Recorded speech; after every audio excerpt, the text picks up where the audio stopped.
नमस्कार दोस्तों, स्वागत है आपका हिंदी नॉलेज शो में। तो दोस्तों, पिछले कई सालों से मैं आपको हथियार बेचने की महत्वता समझाते आ रहा हूं कि कैसे अगर आपको एक मिलिट्री सुपर पावर देश का दर्जा हासिल करना है और दुनिया पर अपना दबदबा कायम करना है तो हमें हथियार बेचने होंगे, क्योंकि इसका सबसे बढ़िया उदाहरण है अमेरिका। अमेरिका का मिलिट्री बजट लगभग $850 बिलियन से भी ज्यादा है। उदाहरण के लिए चीन का 250 है, रूस का 70 है, भारत का लगभग $75 बिलियन है। आप सोचिए कितना बड़ा फर्क है। और सबसे खास बात, इतना ज्यादा मिलिट्री पर खर्च करने के बावजूद सरकार पर बोझ नहीं पड़ता। क्यों? क्योंकि उनके मिलिट्री बजट का ज्यादातर पैसा खर्च होता है नेक्स्ट जनरेशन वेपन बनाने में। मतलब वो अपना ज्यादातर पैसा उन प्रोजेक्ट में लगाते हैं, उन हथियारों को बनाने में लगाते हैं जो समय से कम 20 साल पहले हो। और इसका सबसे बढ़िया उदाहरण है स्टेल्थ जेट। दरअसल स्टेल्थ लड़ाकू विमान को बनाने में आज भारत हो गया, तुर्की हो गया, यूरोप के देश हो गए, रूस हो गया, चीन हो गया, ये आज काम कर रहे हैं। लेकिन अमेरिका इस काम को 1990 में कर चुका है। इतना ही नहीं, अब तो अमेरिका इतना आगे निकल चुका है कि जहां दुनिया अभी 5वीं पीढ़ी की टेक्नोलॉजी पर काम कर रही है, उसने 6th जनरेशन का एक स्टेल्थ बॉम्बर बनाकर अपनी सेना में शामिल कर लिया है। और आने वाले 4 सालों में 6th जनरेशन का एक फाइटर जेट FA-XX अपनी सेना में शामिल कर लेगा। और ये कितनी एडवांस टेक्नोलॉजी है, आने वाले कम से कम 15 सालों तक कोई भी देश इस प्रकार का लड़ाकू विमान नहीं बना सकता। और अमेरिकी सेना ये कैसे कर पाती है, इतना ज्यादा पैसा वो कैसे खर्च कर पाते हैं और उनकी सरकार पर भी बोझ नहीं पड़ता? तो इसका जवाब है हथियार बेचकर।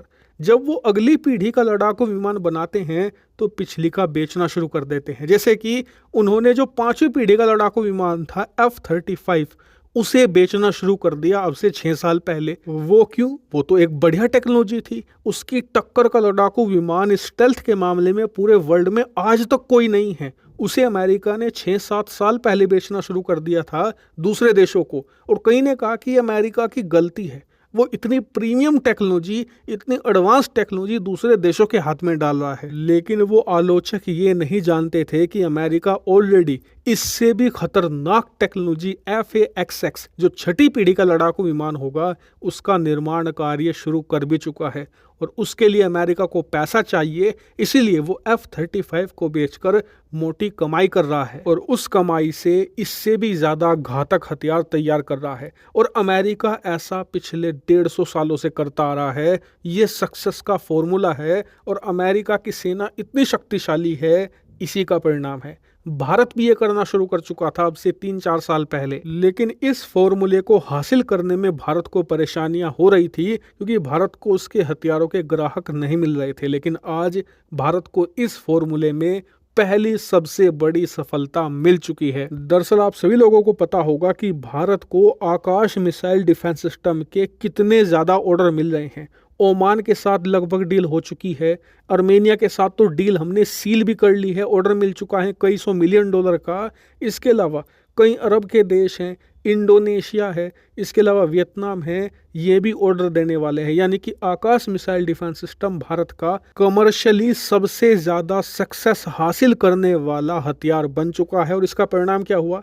परिणाम आज सामने आ चुका है। आप अपनी स्क्रीन पर देखिए, अब से कुछ ही घंटे पहले भारत ने आकाश मिसाइल डिफेंस सिस्टम का जो नेक्स्ट जनरेशन है, यानी कि इस समय जो आकाश मिसाइल डिफेंस सिस्टम हमारे पास है, जिसे हम दुनिया के अलग अलग देशों को बेच रहे हैं, उसका ही एक एडवांस वेरिएंट तैयार कर लिया है जो उससे कहीं ज्यादा घातक होगा। और अब से कुछ देर पहले ही हमने इसका टेस्ट भी अंजाम दिया है, जो कि हुआ ओडिशा के Chandipur off the coast integrated test range में। और इस टेस्ट में हमने क्या क्या देखा? तो सबसे महत्वपूर्ण बात यह कि इसमें जो हमने RF सीकर है, इस बार खुद के बनाए, यानी कि स्वदेशी सीकर इसमें लगाए हैं। लॉन्चर हमने स्वदेशी बनाया है। आपको एक इंटरेस्टिंग बात बताऊं, जब हमने पहली बार आकाश मिसाइल डिफेंस सिस्टम बनाया था, जो इस समय हम बेच रहे हैं ना, उसके टेस्ट के लिए हमारे पास प्रॉपर लॉन्चर भी नहीं था। पहले लॉन्चर हमने सेना का लिया और उस पर लगाकर इसकी पहली जनरेशन टेस्ट की। लेकिन इस बार ऐसा नहीं हुआ। हमने प्रॉपर इसके लिए अलग से लॉन्चर बनाया और उससे टेस्ट किया। और ऐसा क्यों हो पाया? क्योंकि सरकार ने इस प्रोग्राम का बजट बढ़ा दिया, क्योंकि सरकार को पता है कि यह प्रोडक्ट बहुत ही ज़्यादा हिट है, इससे हमें मोटी कमाई होगी और उससे इसका बजट कवर हो जाएगा। इसके अलावा टेस्ट की डिटेल की बात करें तो इसके सिस्टम की परफॉर्मेंस को वैलिडेट किया गया। इसके अलावा नंबर ऑफ जो रडार थे, टेलीमेट्री थे, इलेक्ट्रो ऑप्टिकल ट्रैकिंग सिस्टम थे, ITR था, उन सबको वैलिडेट किया गया और सब ने बहुत ही शानदार तरीके से परफॉर्म किया। और इस मिसाइल डिफेंस सिस्टम को जो टारगेट दिया गया था उसने उसे भी प्रॉपर्ली हिट किया। लेकिन इस NG में ऐसी क्या खास बात है जो इसे पिछले वाली जनरेशन से अलग बनाती है? तो वो है रडार क्रॉस सेक्शन। दरअसल इस बार भारत ने नेक्स्ट जनरेशन आकाश में इस बात का ध्यान दिया है कि जो हाईली मैन्यूवरेबल टारगेट होते हैं, यानी कि ऐसे लड़ाकू विमान जो बहुत ही तेजी से इधर उधर जा सकते हैं, मैनूवर करते हैं, यानी कि मिसाइल डिफेंस सिस्टम की इंटरसेप्टर मिसाइल को चकमा देने की कोशिश करते हैं, आकाश के साथ ऐसा नहीं होगा। आकाश उन हाईली मैन्यूवर टारगेट को भी मार गिराएगा। और सबसे खास बात, पिछले कुछ सालों में देखा गया है कि जो नए लड़ाकू विमान आ रहे हैं इनका रडार क्रॉस सेक्शन बहुत ही कम रखा जाता है ताकि ये डिफेंस सिस्टम या रडार की पकड़ में ना आए। इसके अलावा जो ड्रोन हैं उनकी डिज़ाइनिंग भी ऐसे की जाती है कि वो रडार को चकमा दे सके। और इसके लिए ड्रोन की डिज़ाइनिंग में 90 डिग्री के जो एंगल हैं वो कम कर दिए जाते हैं, जिससे कि रडार की वेव टकराने के बाद वापस नहीं लौट पाती।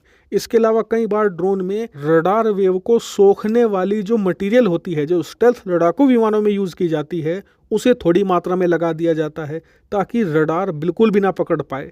और इसी वजह से आज के जो मॉडर्न ड्रोन हैं उन्हें पकड़ पाना बहुत मुश्किल है।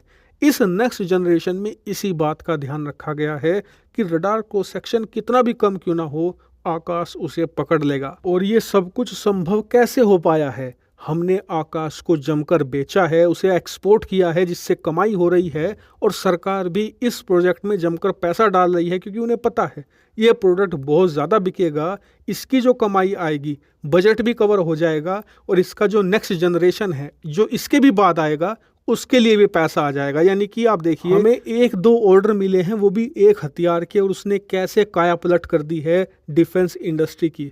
आने वाले समय में सोचिए हमें और अन्य हथियारों के जब एक्सपोर्ट ऑर्डर मिलेंगे तो उससे हमारे हथियार निर्माण में कितनी ज़्यादा तेजी आएगी। हालांकि पूरी रिपोर्ट पर आपका क्या मानना है कमेंट करके बताइएगा। Thank you very much for watching.